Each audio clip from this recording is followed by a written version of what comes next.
杂阿含93经。这是我所听说的。有一次，佛陀在居萨罗地区游行，来到舍卫国的祇树给孤独园。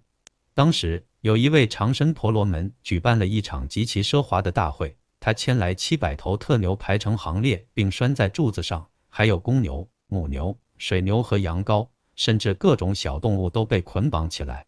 他准备了各种食物，广泛地进行布施，各种外道从各个国家都来参加这场盛大的集会。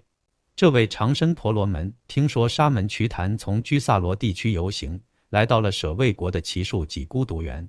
他心想，我现在举办这场盛大的大会，将700头特牛拴在柱子上，各种动物都被捆绑，各种外道从各地来参加。我应该去见沙门瞿昙，询问关于这场大会的事情，希望不要让我的大会有所疏漏。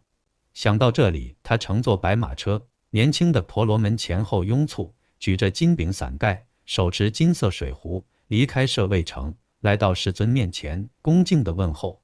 到了精舍门口，他下车步行，来到佛陀面前，问候未问候，退坐一旁，对佛说：瞿昙，我现在想举办一场盛大的大会，牵来700头特牛拴在柱子上，各种动物都被捆绑，各种外道从各地来参加。我听说您从居萨罗地区游行，来到舍卫国的祇树给孤独园，我特地来请教您关于这场大会的细节，希望不要有所遗漏。佛陀告诉婆罗门，有些人举办大会布施，反而会造下罪业，会被3种刀剑所伤害，得到不善的果报。这3种刀剑是身的刀剑、口的刀剑、意的刀剑。意的刀剑是指大会主人心想，我要举办这场大会，要宰杀这么多年轻的特牛、水牛、羊羔和各种小动物，这就是意的刀剑，会带来痛苦。即使布施和供养，实际上也是在造罪。口的刀剑是指大会主人下令，在这场大会上，你们要宰杀这些牲畜和小动物，这就是口的刀剑，会带来痛苦。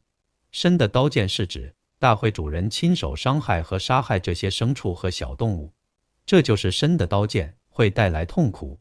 婆罗门，你应该恭敬供养3种火，给予安乐。这3种火是根本之火、家庭之火、福田之火。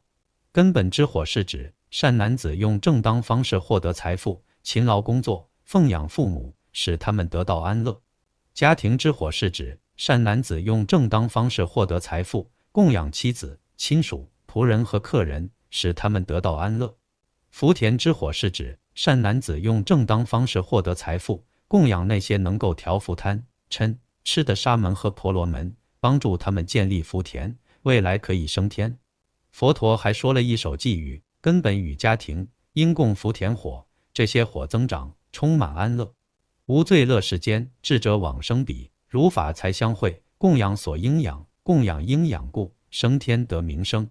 佛陀继续说，现在善男子应该熄灭3种火，贪欲之火、嗔恚之火、愚痴之火。如果这些火不熄灭，会自害，害人，现世和来世都会受到伤害。长身婆罗门默然不语。这时，一位名叫优多罗的婆罗门子坐在会中。长身婆罗门思考后，对优多罗说：你能去大会现场，放走那些被拴住的牲畜和生灵吗？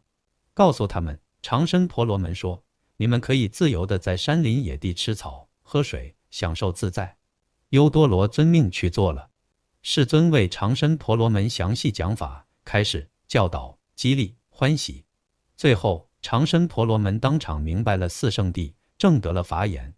他对佛说：我从今天起，终身皈依佛、法、僧，成为优婆塞，请世尊和大众接受我的供养。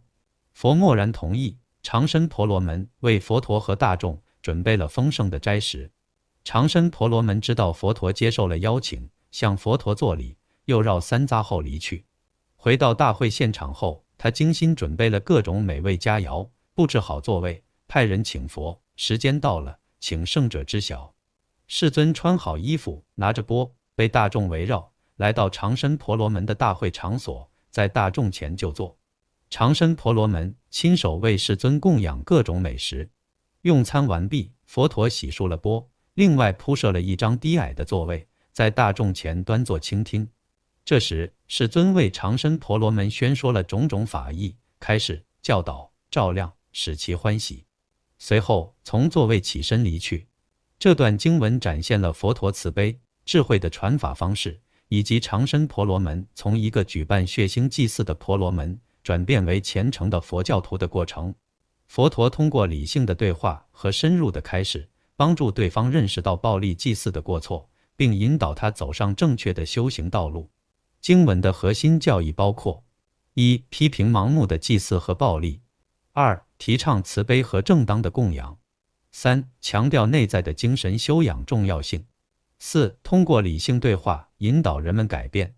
这是一个典型的佛教教化故事，展示了佛陀度化众生的智慧和方法。